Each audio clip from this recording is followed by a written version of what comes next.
नमस्कार, मैं हूं दिबांजलि मोइत्रा। अभी पिछले दिनों एक खबर ने पूरी दुनिया में सुर्खियां बटोरी। खबर थी कि ऑस्ट्रेलिया चीन की ताकत को कम करने के लिए समुद्र में अपनी ताकत बढ़ाएगा और ये ताकत ब्रिटेन और अमेरिका देगा। मतलब ये कि दोनों देश ऑस्ट्रेलिया को AUKUS के तहत सबमरीन के लिए टेक्निक देंगे और ऑस्ट्रेलिया अपना न्यूक्लियर सबमरीन बनाएगा। बस इसी बात से पूरी दुनिया में हलचल है। जानकारों की माने तो ये पनडुब्बियां न केवल ज्यादा तबाही मचा सकती हैं, बल्कि इनका रखरखाव भी कम होता है। इतना ही नहीं, परमाणु शक्ति से संचालित पनडुब्बी किसी परंपरागत या डीजल इलेक्ट्रिक पनडुब्बी की तुलना में ज्यादा दिनों तक पानी के नीचे रह सकती। पनडुब्बी का निजात करने वाले वैज्ञानिकों ने जब परमाणु को विभाजित किया, तब उन्हें यह महसूस हुआ कि हम इसका बम बनाने के अलावा भी किसी काम में इस्तेमाल कर सकते हैं। इससे बिजली पैदा किया जा सकता था। बस इसी सोच ने क्रांति ला दी और वैज्ञानिकों ने लाजवाब आविष्कार किया। और अब उन्हीं वैज्ञानिकों की ये परमाणु रिएक्टर पिछले 70 सालों से दुनिया भर के घरों और उद्योगों को बिजली दे रहे हैं। परमाणु पनडुब्बियां भी इसी तकनीक से काम करती। जानकारों की माने तो प्रत्येक परमाणु पनडुब्बी में एक छोटा न्यूक्लियर रिएक्टर होता है, जिसमें ईंधन के रूप में समृद्ध यूरेनियम का उपयोग करते हुए बिजली पैदा की जाती है। इससे पूरे पनडुब्बी को पावर की सप्लाई मिलती। हम सबसे पहले परमाणु पनडुब्बी डीजल इलेक्ट्रिक में क्या अंतर होता है ये बताते हैं, जिससे आप सही तरीके से इसे समझ सकें।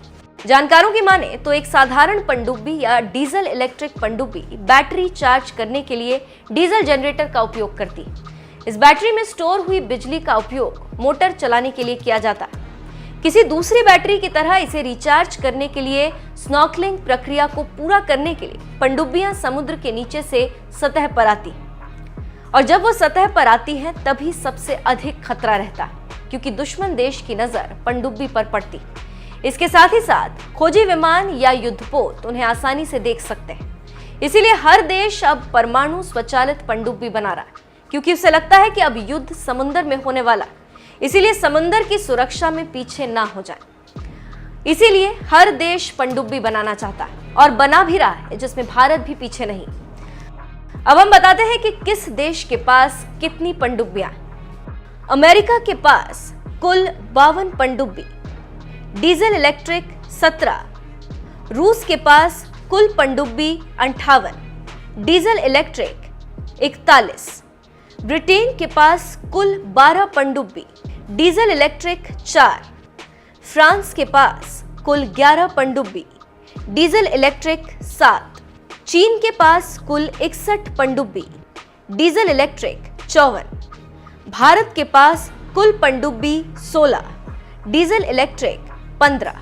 तो अब आप समझ चुके होंगे कि परमाणु पनडुब्बी और समुद्र में कौन कितना ताकतवर है। इसके साथ ही साथ हम ये भी बताते चलें कि परमाणु पनडुब्बी बनाने का विचार सबसे पहले 1939 में अमेरिका के नेवल रिसर्च के वैज्ञानिक को आई। उस वैज्ञानिक का नाम था रॉस गन।